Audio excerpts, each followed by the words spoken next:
के समय में बस आप एक नया प्रारब्ध तैयार कर सकते हैं, नए भाग का निर्माण कर सकते हैं। कोई आपत्ति विपत्ति संकट रोग बीमारी आ गई है तो उसकी आप रेमेडी कराइए, उपचार कराइए और एक नया प्रारब्ध को तैयार करने के लिए सोचिए कि आगे कभी ऐसा समय ना आए। उसके लिए एक नया कार्य कीजिए, उद्योग कीजिए। यही उद्योग है, यही पुरुषार्थ है।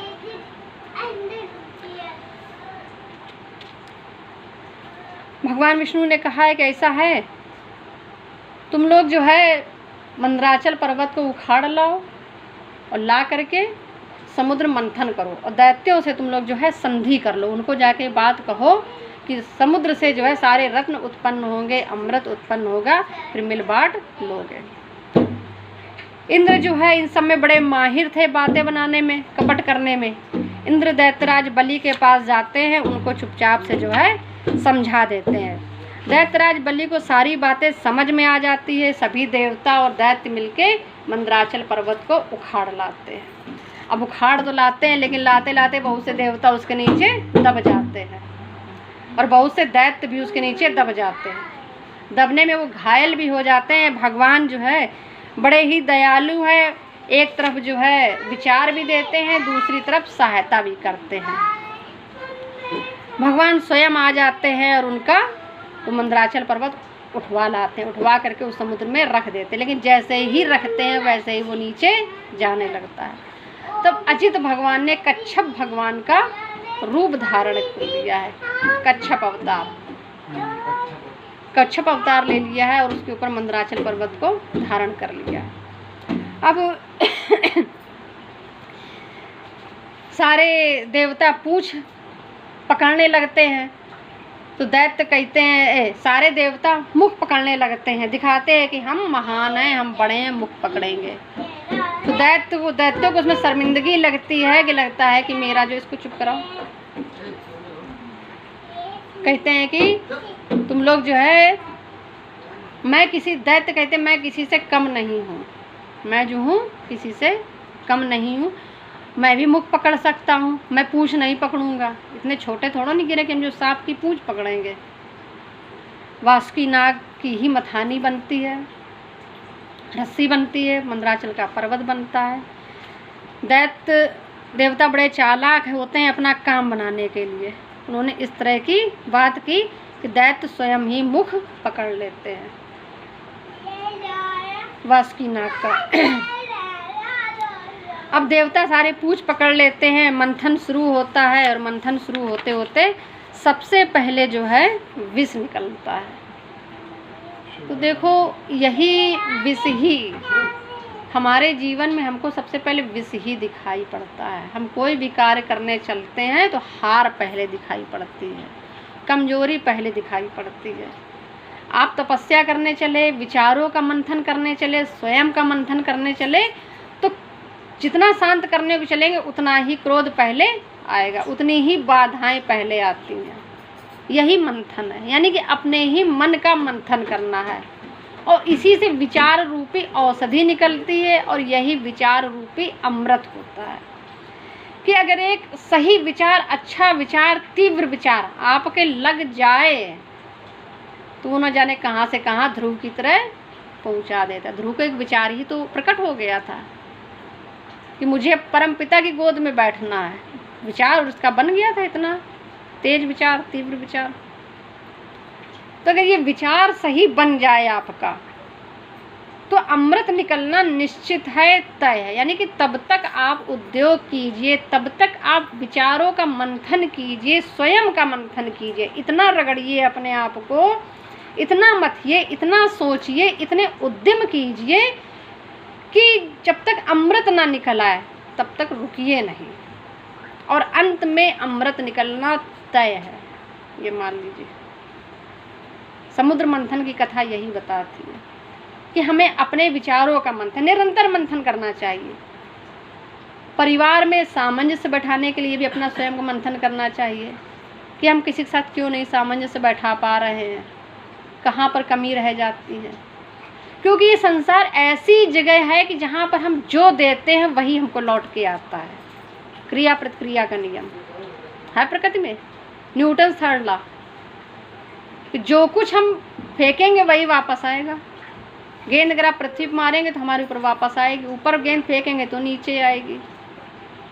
बीज हमने नीचे ज़मीन में बोया है तो फल ऊपर से गिरेगा, वृक्ष निकलेगा। संसार में बस ये टकराहट है कि जो हम भेज रहे हैं वही हमको मिल रहा है। दोषारोपण व्यर्थ ही हम दूसरों से कर देते हैं कि नहीं उसने ऐसा किया, हमारा ही अपना किया होता है, भले किस समय का किया है नहीं। हम जितना बोध होता जाता है उतना ही जो है हम परिष्कृत होते जाते हैं। जब तक बोध और इतना ज्ञान नहीं होता तब तक उतना परिष्कृत नहीं होते, तब तक उतना ही विप्लव, उतना ही विद्रोह, उतना ही विरोध, उतना ही वैमनस्य अवसाद होता है। भाई मूर्ति पूजा क्यों होती, मंदिरों की पूजा क्यों होती, तीर्थों की पूजा क्यों होती है? वो कोई विरोध नहीं करते, शांत है, जो दे दिया वो स्वीकार है। जीव में विरोध इसलिए है कि कुछ भी एक्सेप्ट नहीं कर रहे हैं, वापस हर चीज़ हम रिपल्स कर रहे हैं, हर चीज़ ढकेल रहे हैं, अगले जो दिया ढकेल रहे हैं। तो हम भी तो जो दे रहे वही तो हमको मिल रहा है कि नहीं है? यही सिद्धांत है। अमृत मंथन के लिए विचार मंथन, सबसे पहले विष प्रकट होता है, शंकर जी की प्रार्थना होती है, स्तुति होती है, शंकर भगवान आते हैं, वो विष को पान कर लेते हैं, उनका विष जो भी इधर उधर गिरता है उससे जो है विषैले जीव जंतु उत्पन्न हो जाते हैं। इसके पश्चात जो है लक्ष्मी जी भी निकलती हैं उसी समुद्र मंथन से। देखो ये विचार ही है कि हम इसी से उद्योग अपना लगा सकते हैं। इस संसार में कर्म प्रधान विश्व रचि राखा, यानी कर्म से हम न जाने क्या नहीं पा सकते। इस संसार की हर भौतिक वस्तु और परमार्थिक वस्तु, आध्यात्मिक वस्तु, लक्ष्मी भी निकली समुद्र से, औषधि भी निकली। विचार ही हमारी औषधि होती है कि हम स्वयं को अपने ही विचार से शांत कर सकते हैं, अगला हमको शांत नहीं कर सकता। औषधि धन्वंतरी भगवान निकले।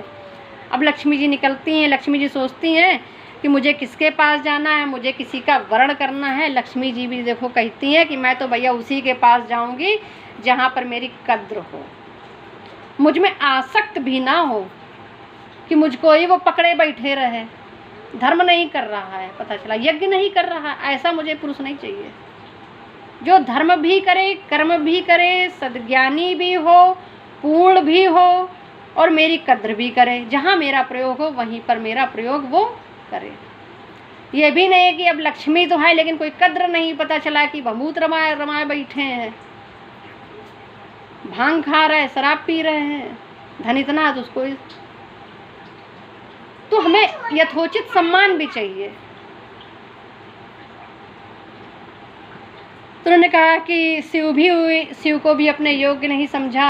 अन्य ऋषि मुनि थे, इन्होंने कहा इनको लक्ष्मी से मतलब ही क्या है, ये अगर पूर्ण ज्ञानी भी हैं तो अभी भी ये जो है इनके अंदर कहीं ना कुछ अज्ञान बाकी रह गया, कहीं ना कहीं कोई कामनाएं बाकी रह गई हैं।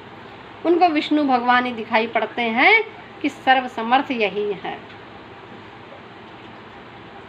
यानी कि जहाँ विष्णु है, यज्ञ है, वहीं लक्ष्मी है, यज्ञ में ही लक्ष्मी है। आप यज्ञ कीजिए, निरंतर यज्ञ कीजिए। कई प्रकार के यज्ञ हैं, जप यज्ञ है, सत्संग यज्ञ है, भक्ति यज्ञ है, ज्ञान यज्ञ है, भागवत ज्ञान यज्ञ कहा गया है, ध्यान यज्ञ है। बाकी आप द्रव्य समिधा से आप हवन कीजिए, आहुतियाँ डालिए, वो भी यज्ञ है। अतिथि देवो भव, पितृदेवो भव, मातृदेवो भव, इनकी पूजा सम्मान, ये भी यज्ञ है। तो जहाँ पर यज्ञ हो रहा है वहाँ पे लक्ष्मी है। लक्ष्मी का प्रयोग हमें यज्ञ में करना है, यानी कि अपने धन को हमें जो है इस प्रकार से प्रयोग करना है